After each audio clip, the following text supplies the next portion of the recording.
Vipi ndugu yangu? Bwana ndugu ya amani. Amani ndugu yangu. Sasa mimi na kufanyia pia. Hebu basi baba mkwangu time basi apumzike.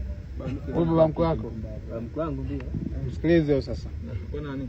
Wewe kwa nani? Mkwe. Kwa nani? Kwa nani? Wewe mtoto kike wewe. Mtoto kike? Yuba. Sasa wakati wewe ndo na mtoto wa kike.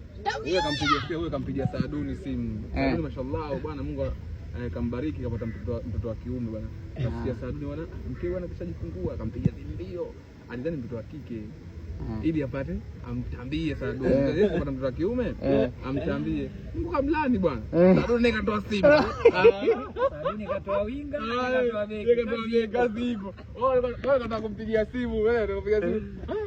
Nakuja kuoa mnamki huyu kabuma baba mkwangu sasa hivi. Kwa nani? Kama nani? Yupi? Sasa unasema unapokea kibunda ina shida. Unamsikiza wewe?